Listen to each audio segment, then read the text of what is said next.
Well, TJ, the off season is chugging right along. We've got OTAs. Not a whole lot of discussion coming out of OTAs and what's been happening there. But we do want to talk about some players that the Lions have either drafted in late rounds or undrafted guys that we look at and say, hey, their production can really help this team. There are guys that are developing that can be producers on this team. Not that you're going to find a Hall of Famer that's been an undrafted guy, but guys that come in and create the depth of your roster. Who is it that you look at as a guy that was either undrafted, a late pick that can really add to the depth and quality of this roster? Yeah, just brainstorming this weekend, every year when we go through the draft, right, there's always a couple picks and you say, okay, let's say Broderick Martin, for example, right? Lions took him in the third round. You watch his film and you're like, okay, don't see a really day one impact guy, but they always get labeled as what? Kind of these project players, right? Year 2, year 3, then they're going to start taking off, right? Same thing you could be said with, even Sorsdahl, the offensive lineman they took there in the 5th round, right? Small school, William and Mary, right? Not going to come and be a starter day one, but hey, project type guy that we're hoping in a couple years might take that step.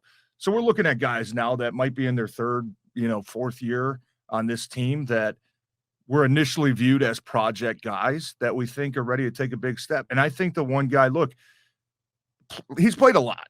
Jerry Jacobs. He was an undrafted free agent a couple years ago. He's going into his 3rd year. He played a lot year 1, kind of in the slot. Him and A.J. Parker were kind of battling it out. You saw some good things.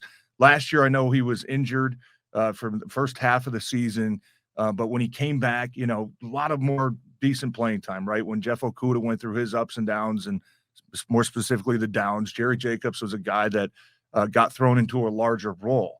I look at him as being that type of guy that he was a project guy. He was undrafted, right? He was good enough to make the team a couple years ago out of training camp, but you've never really seen the consistency with him to say, okay, this guy's going to be a stud. I think he's going to be a guy that we're going to see primed for a bigger role, not only this year in this defense, right? We know that there's a lot of new defensive backs coming in via free agency, but he's going to be a guy that's going to compete and battle to get 60, 70% of the playing time when they're in that nickel, dime defense, 3rd down, whatever it is, because I think he's that guy that fits that mold as came in as a project, young guy, ready to take that step year 3 to show that he's a player. Now, I think he's also going to be one of the players that they try to hopefully sign to a future deal, right? I know he's going into his last year. He was undrafted, so he's going to be restricted, which pretty easy to retain those guys for at least one more year. But, when you look at Mosley, right, and you look at C.J. Gardner-Johnson, I mean, those guys are one-year deals, right? You don't really have a future there at your defensive backfield outside of Cam Sutton, who signed a 3-year deal. I think Jerry Jacobs is going to be that guy for me that's going to step up and say, okay, man, like year 3, everything's starting to come together, and this guy's going to prove that he's an every down player in this league. I'm gonna go a little bit of a different route. A guy that was undrafted this year. And we had mentioned we were going to talk a little bit about some of these guys, and Mo Ibrahim out of Minnesota. I think that was a huge opportunity for the Lions to grab a guy that wasn't drafted. I was a little surprised he wasn't drafted. I know there's some injury concerns. He was banged up a little bit in college because he's a guy that at Minnesota was a 25 to 30 carry a game guy. So there's some wear and tear there. And in 2021, he missed almost the entire season, tore his Achilles in the first game of the year, and it was a 30-carry game, 163 yards in that game. But he's always been right between 5 and 5.5 yards per carry. Mm-hmm. And when you look at what the Lions have this year, obviously they go and sign Montgomery. That he's going to be a huge part of the running game of this offense. You draft Jahmyr Gibbs.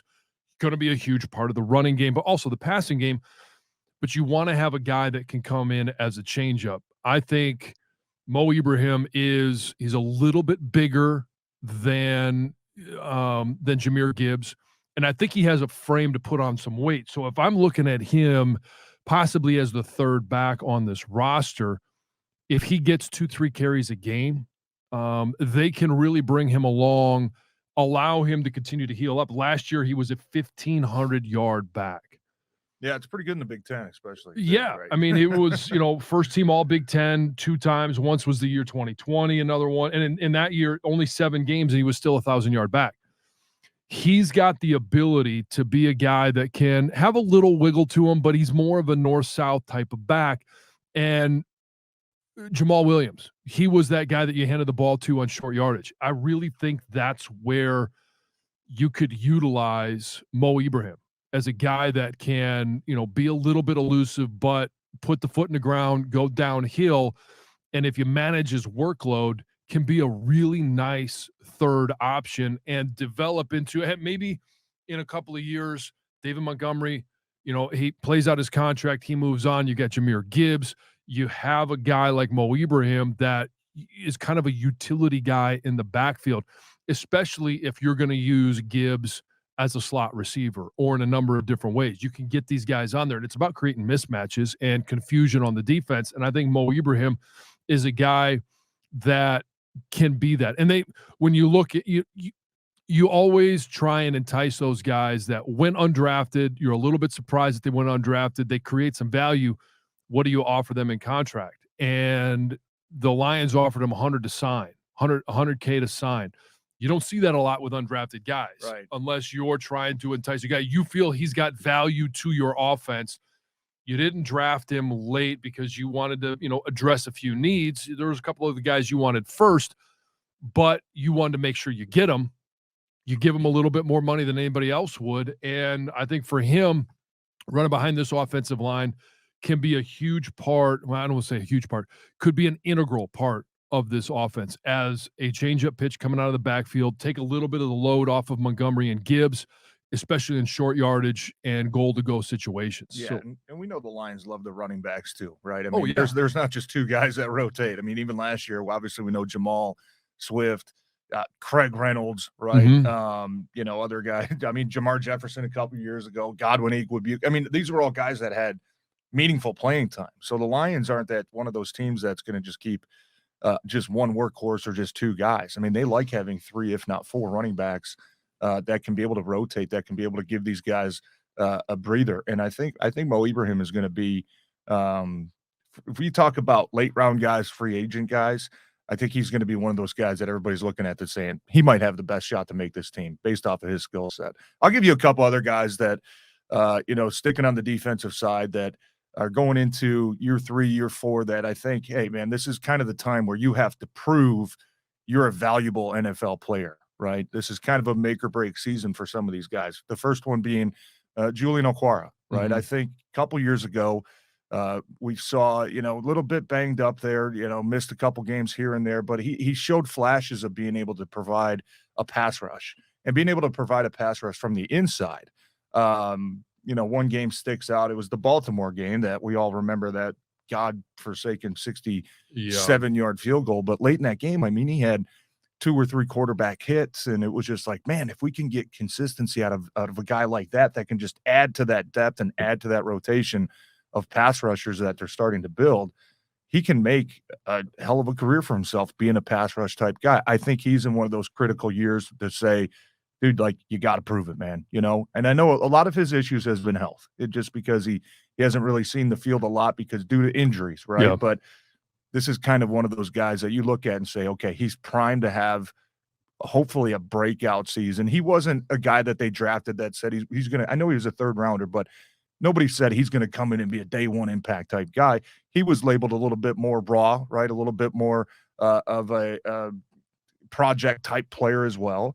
Well, it's year 4 now. Like, you got to start reaping those rewards a little bit. Another guy, Fatim Elefant, I think he's been kind of easily forgotten. And I think it was his rookie year. He blew out the Achilles, right? Like week 4, week 5-ish.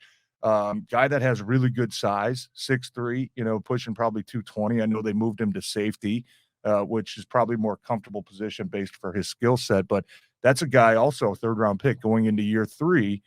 He's kind of in one of those years as well where it's like, this is where you got to start seeing it. You got to start seeing the competition level raise a little bit. You got to see the consistency just be there more often. And I know it's going to be a crowded defensive backfield this year, but they're going to need to find guys that they can trust, that they can sign for the next 2, 3, 4, 5 years.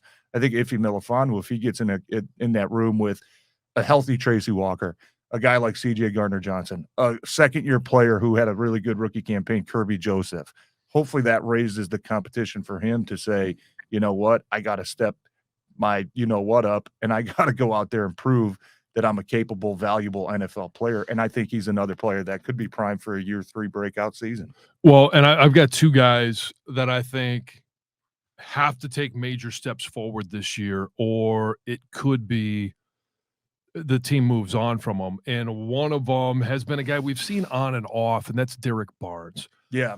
They go out and they draft Jack Campbell in the first round. Last year, it was Malcolm Rodriguez drafted in the 6th round, but they've been major contributors. I say Jack Campbell is expected to be a major contributor. He's a first-round pick. And Malcolm Rodriguez was a major contributor.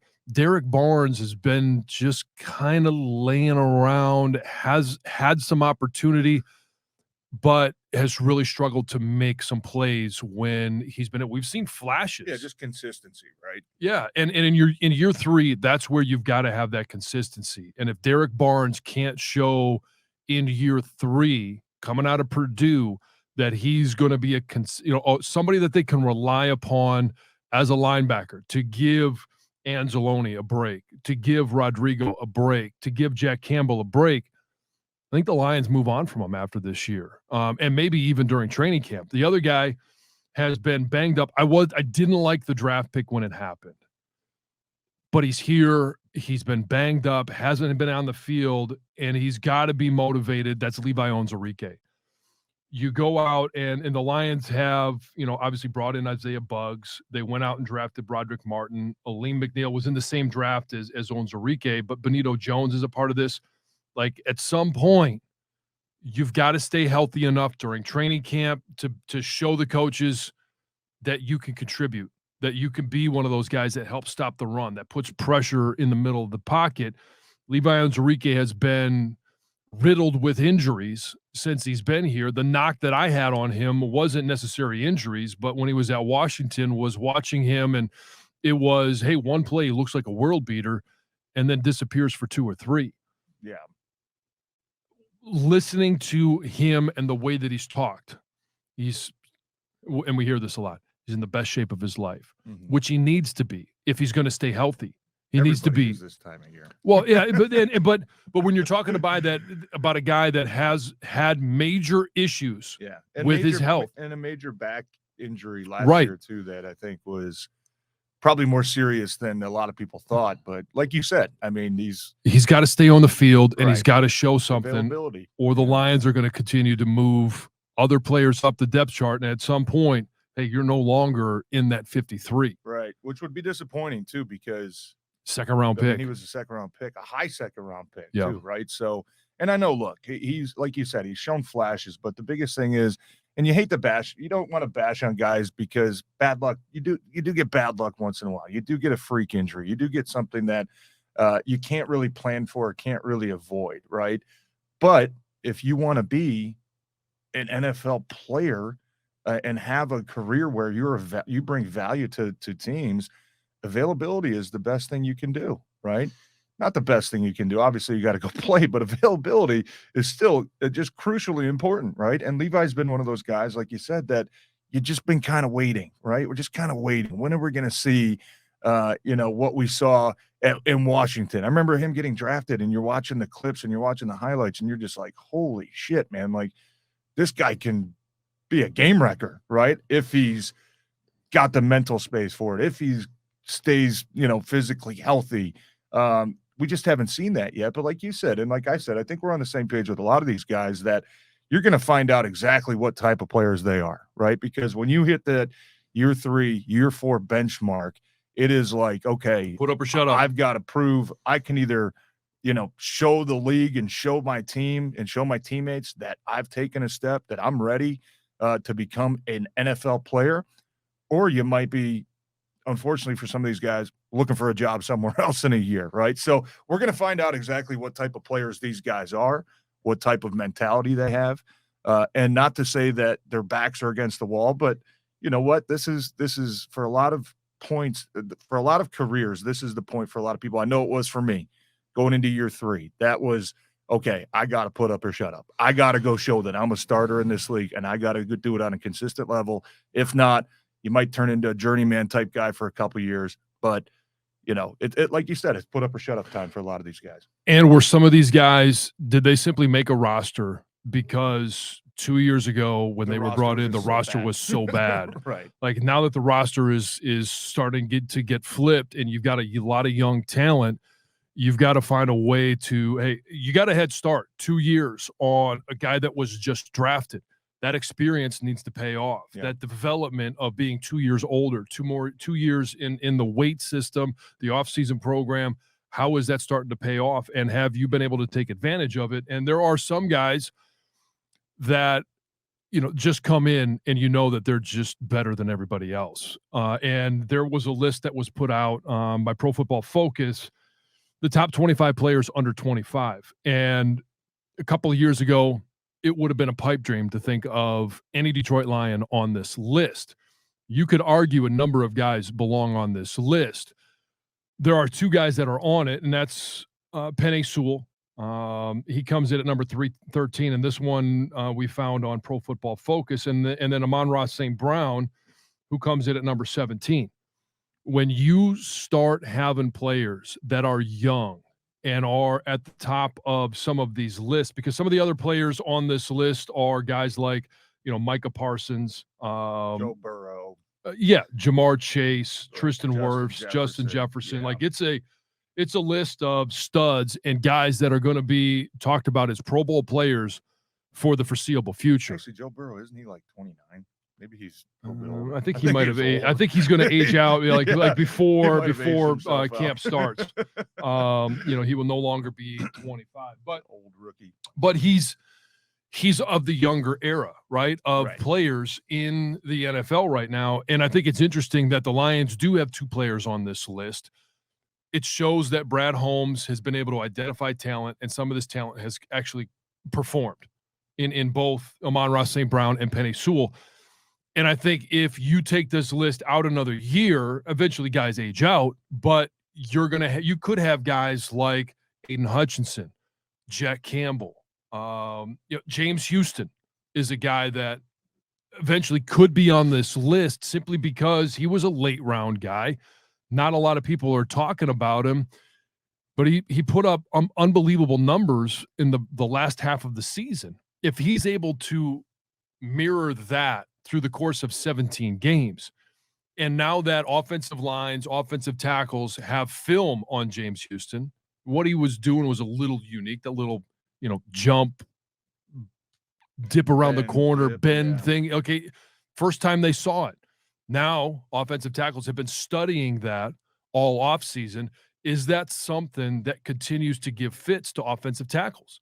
And, you know, how does Aaron Glenn utilize some of those guys now that you have guys like Jack Campbell who can put pressure on quarterbacks from the middle of a defense? Does it assist? It should, but how do they take their game to the next level?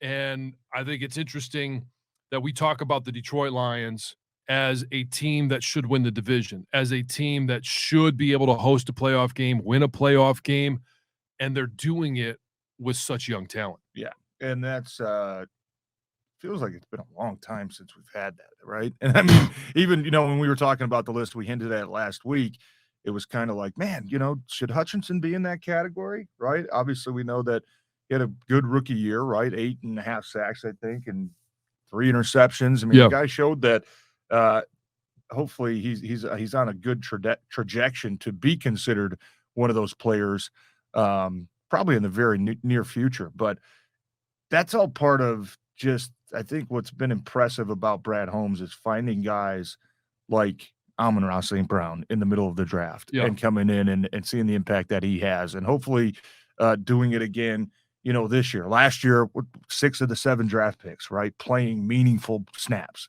What didn't matter if it was first round or sixth round guys, right? We saw everybody kind of contribute that rookie class. Hopefully, this rookie class, like you mentioned, is specifically with probably the top 4 picks, right? I don't think anybody expects to see Hendon Hooker out there this year, but No. when you talk about Gibbs, you talk about Campbell, you talk about Laporta, right? I mean, those are guys that should have a pretty big impact on this team, or at least an opportunity to have a big impact on this team. Those are more young guys that you just take a look at and you say, man, this could be one of the best young rosters in the NFL.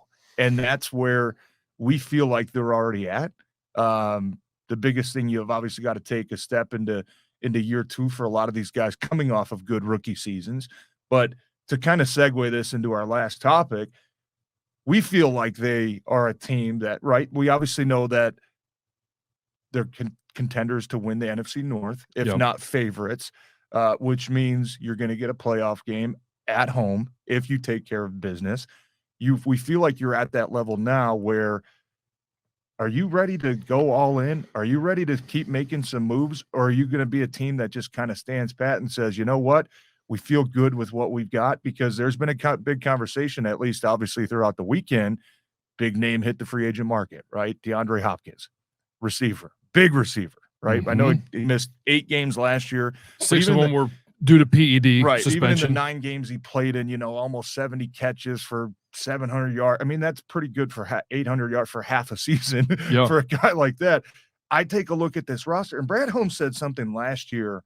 It was right when like all the movement was going on, right? AJ Brown got traded, and Hollywood Brown got traded, and a bunch of wide receivers were moving. Deebo Samuel wanted out of San Francisco. And I remember him saying at one of the press conferences, he was asked, hey, have you considered making any of these moves, going to get a guy like that? And he said, well, you have to take a step back and realize where your team's at, right? You don't want to give up too much if you feel like you're still kind of building, right? We don't feel like we're at the point yet to where we can, hey, let's go get these guys to really solidify and really complete our roster, because they still just had way too many holes to fill, right? But when you look at this year, are the Lions in a position now where they can be one of those teams that is aggressive to say, you know what, not only are we going to go get a guy to solidify ourselves, but we're going to keep one of the other contenders, from signing this guy and getting, making them even better. I think it's interesting when you talk about DeAndre Hopkins, just the skill set that he has. You look at, I think you'd be crazy to be a Lions fan not to want this guy. I mean, a true number 1 receiver. Obviously, hopefully Jameson will grow into that. We know he's going to be out 6 games, but to complement Amon-Ra St. Brown, to complement, Marvin Jones, Josh Reynolds, some of these other guys, and really solidify what could be, what we already hope is going to be, another top 5 offense, but to solidify yourself as maybe a top 2, a top 3 offense that is just explosive game after game after game. Well, and so you also look at the roster and say, okay, we've got Amon-Ra St. Brown, you got Marvin Jones Jr., Jameson Williams when he returns from a suspension, then you've got Josh Reynolds, Khalif Raymond, Tom Kennedy, you got the late draft pick of Antoine Green. I think there's how far are you away? Amon-Ra St. Brown of that bunch is your number 1 receiver. What happens if he gets dinged up? And we're talking about the first 6 games before J-Mo comes back. Like, you've got to have more than just Josh Reynolds, Khalif Raymond, and Marvin Jones Jr. Like that to me doesn't strike fear into anybody. That you go back 2 years last year. And it doesn't look good. I think just in terms of where this roster is, and I think there's 3 areas where they could still address. That is wide receiver with depth and talent, and I think obviously D-Hop fills that to a T. Defensive tackle, and there's still a guy out there, Matt Ioannidis, that I would like to see them at least pursue. I think he could be a guy that can clog up the middle, can put a little pressure on opposing quarterbacks. He's 29 years old. He's a guy that played at Washington, played at Carolina, can be very productive in this defense. And again, we're talking about D-Hop as a functional contract of about 2 years. Right. He's 31 years old. I don't want to sign him a 5-year deal. Right. And it's the same thing with Ioannidis at 29. I would like to see him be a guy that, as in terms of functionality of his contract, is 1 or 2 years. They could put 3 years on it, 4 years on it, whatever it is. But after 2 years, you do have an ability to go free and not have to be, not take a huge cap hit from them. And then the other one to me is backup quarterback. I still think there's 3 areas. If you're a team that says we are going to go for it, those are the 3 areas that they still need to address, because you get into the playoffs and you're going to face the Eagles, or you make it to, let's just play the pie in the sky and while we're doing this, and say you get to the Super Bowl and you're playing against the Kansas City Chiefs. You're going to open with them. If you can end the season against them, you're going to have to be a team that puts up a lot of numbers offensively. You're going to have to be a team that goes punch for punch, score for score with them, while also having the ability to defend against the run. Week 2, that's my big concern with Seattle coming in here. How do they stop the run? Obviously, they've drafted Jack Campbell. That should be a large part of it, but you've got to address it up front as well. So I think Ioannidis, I'd like to see them at least explore that, or explore somebody coming in there. Yeah.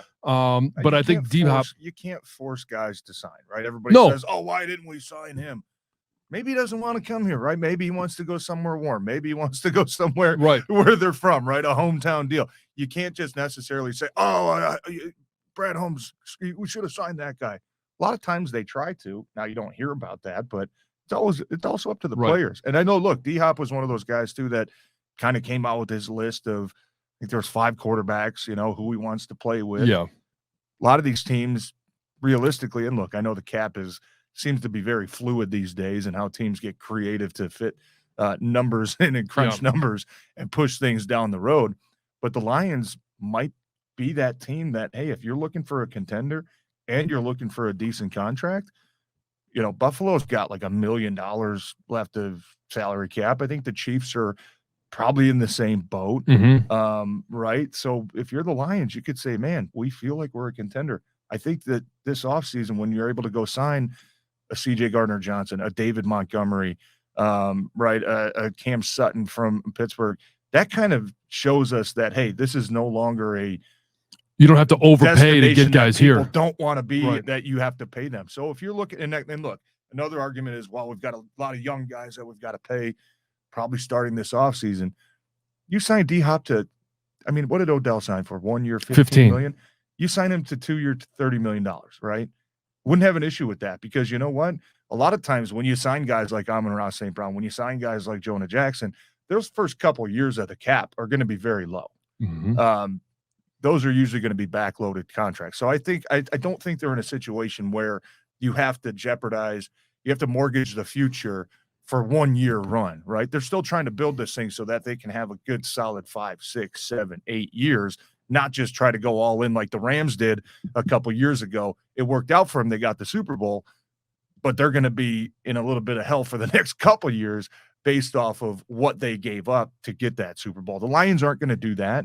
And I don't think they're in the position where they have to do that. And that's the good thing. They still have a lot of flexibility that they're able to utilize still going into the season. Yeah. So we're going to continue to talk about this Lions offseason. There's going to be news that happens in and around the NFL. We'll talk to you about how it relates to the Detroit Lions. I don't think D-Hop's going to be on the market for very long. So here in the coming weeks, hopefully we're talking about him as a Detroit Lion, and we'll find out where he ends up landing. Same with Matt Ioannidis and so many other free agents. It's going to be a lot of moving parts up until the start of training camp. So stay tuned for all your Detroit Lions information. Lang and Jansen on Necessary Roughness.